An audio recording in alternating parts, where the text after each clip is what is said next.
Bismillahirrahmanirrahim. Assalamualaikum warahmatullahi wabarakatuh. Nama saya Wiwi Suryanti. Saya dari CKB ke-8. Di sini saya akan menyampaikan kesimpulan dan refleksi pemikiran Ki Hajar Dewantara.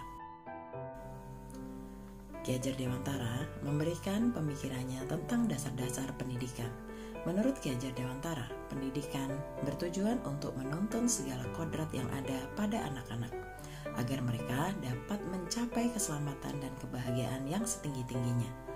Pendidik itu hanya dapat menuntun tumbuh atau hidupnya kekuatan kodrat yang ada pada anak-anak, agar dapat memperbaiki lakunya, bukan dasarnya hidup dan tumbuhnya kekuatan kodrat anak. Menurut Ki Hajar Dewantara, pengajaran adalah bagian dari pendidikan. Pengajaran merupakan proses pendidikan dalam memberikan ilmu untuk kecakapan hidup anak secara lahir dan batin.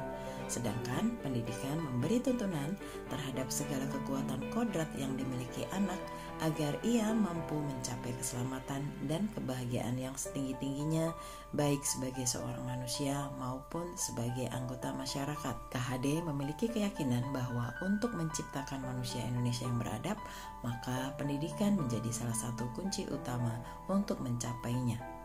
Dengan demikian dapat disimpulkan pendidikan dan pengajaran tidak dapat dipisahkan.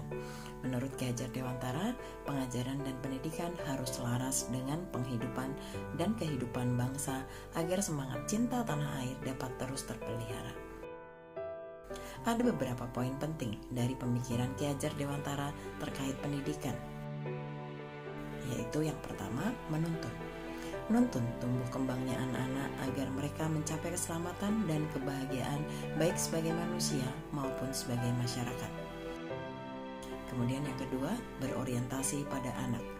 Pendidikan yang berpusat pada anak, guru sebagai fasilitator, sebagai pamong, sehingga tercipta pembelajaran yang aktif dan bermakna. Kemudian yang ketiga, menyesuaikan kodrat alam dan kodrat zaman. Menurut Ki Hajar Dewantara, pengajaran harus disesuaikan dengan hidup dan kehidupan rakyat, serta pentingnya asas menurut keadaan.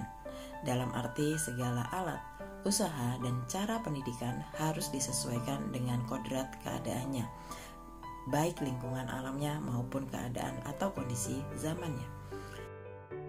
Kemudian yang keempat, pembentukan budi pekerti. Menurut Ki Hajar Dewantara, budi pekerti, watak atau karakter merupakan perpaduan cipta, rasa, dan karsa, yaitu kognitif, afektif, dan psikomotorik.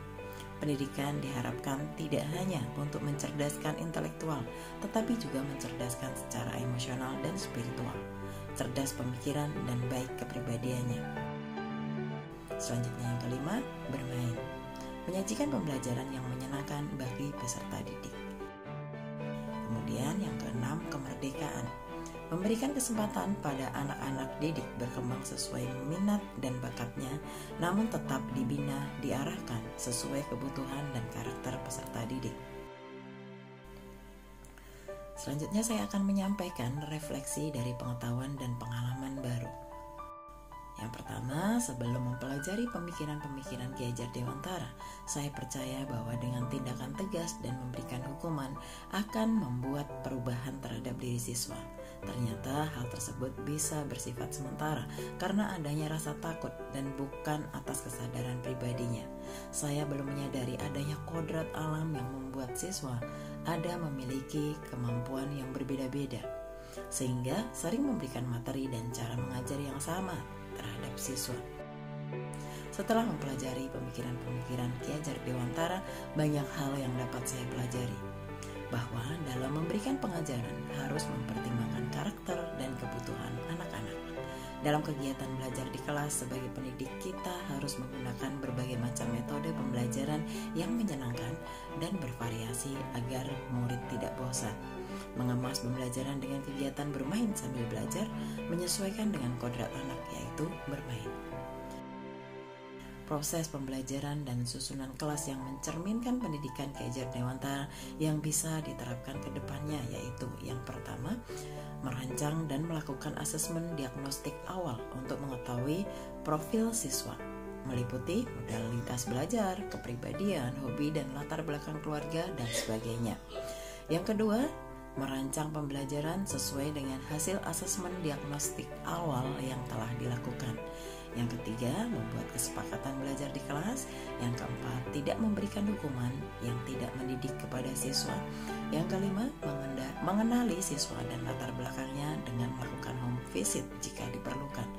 Yang keenam, memberikan pembelajaran yang menarik bagi siswa. Nah, demikian tadi kesimpulan dan refleksi pemikiran Ki Hajar Dewantara. Terima kasih telah menonton video ini. Wassalamualaikum warahmatullahi wabarakatuh.